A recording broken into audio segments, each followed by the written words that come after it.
Join me, Mark Windows, for Windows on the World live every Sunday 9 to 11 PM GMT.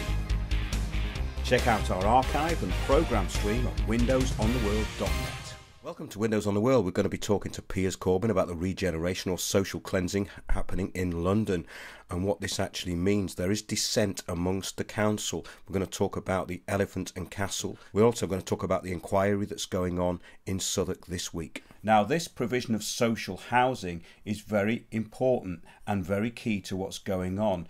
In fact, it seems as though there may be some dissent in the ranks. Now, we've been to these planning meetings and we've seen the useful idiots who have been bought out by the corporates doing their job with their noses in the trough accordingly.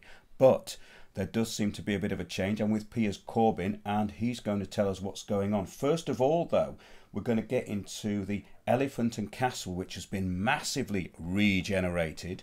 It looks a bit like some kind of toy town now.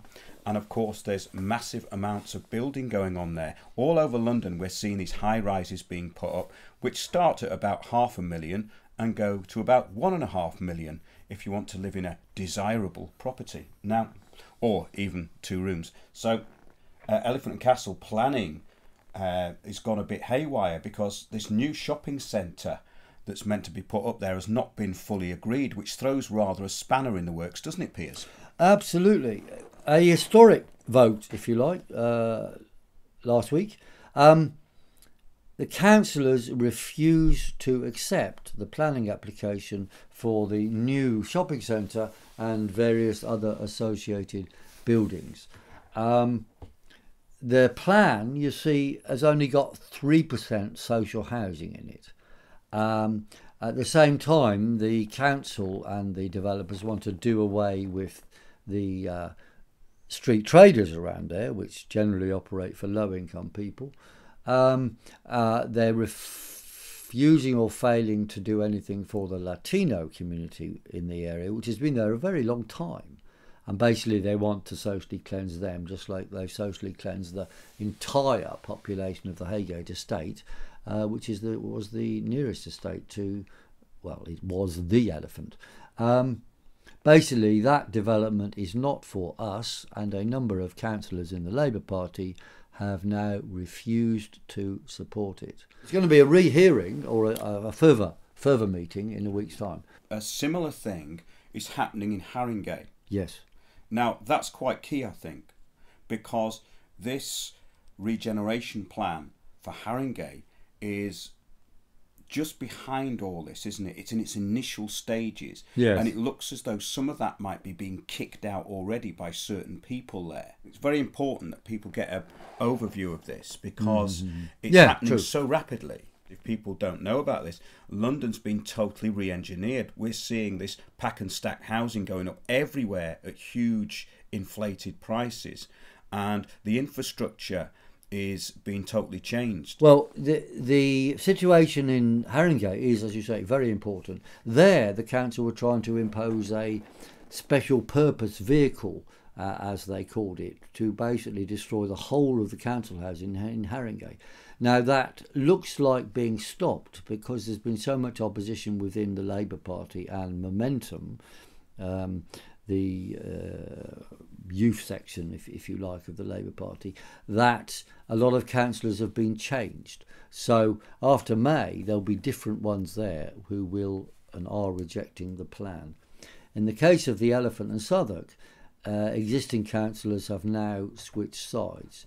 It remains to be seen if they're going to stand firm, but the upswell of opinion is so strong that it's going to be difficult not to. Now, what's happening there has ramifications for everything else in Southwark, because of course the biggest other thing going on is the Aylesbury estate, where we have the compulsory purchase order inquiry into whether or not the council should be allowed to compulsory purchase leaseholders on planning areas 1A and 1B, or 1B and 1C. Now, the grounds for the council wanting to compulsory purchase them is that they're refusing the unreasonable offers thrust upon them. And if they refuse and don't move, then the development cannot go ahead. The other grounds, of course, for refusing such an order is that the provisions, that the process by which the development was agreed are wrong. In other words, the whole thing is illegal.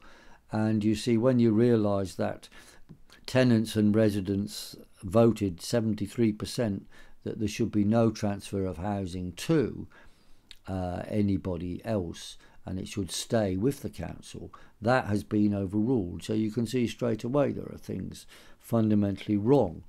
And of course, the people who have been transferred to is the Notting Hill Housing Trust. And of course, there is a lot of stuff going on there, which we can discuss in a minute. But I think it's worth mentioning a few things in the inquiry now. It's a very long inquiry, and I would urge people to come and listen. It's very interesting stuff. It's already been scheduled to happen 14 days, but it's going to be at least extended another 6 days.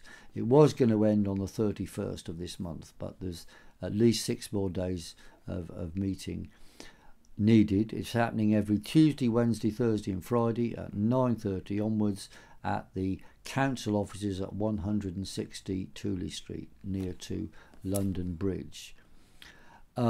Some key points have come up, for example, that the council have now admitted that the cost of refurbishment is less than the cost of demolition and new build, i.e. cost of redevelopment.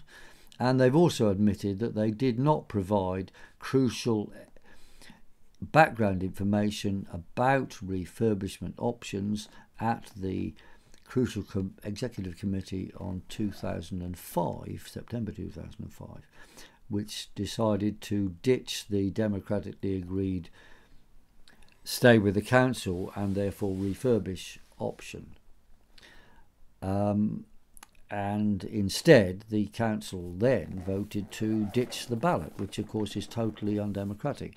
And this flies in the face of the Labour Party's recent decision at the National Conference, where it was unanimously agreed what I call the For the People test, which means that, first of all, no developments can happen against the interests of the occupants. Secondly, there has to be a full right of return of any businesses as well as tenants to the area after the development. And thirdly, there has to be all regeneration subject to ballots, which means the ballot that was agreed in the Aylesbury in 2001 has to be respected. So there's a hell of a lot going on there, and a lot rides on this. This is a second hearing after the first hearing had already rejected the council's plan, but the government, after supporting that, then have sort of divvied a bit and said they can allow the council to have a second chance. So this isn't a new hearing, it's an adjourned hearing from 3 years ago. Okay, but get along there.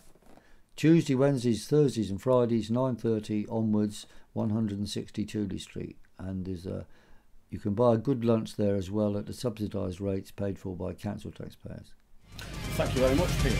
Join me, Mark Windows, for Windows on the World live every Sunday 9 to 11 p.m. GMT.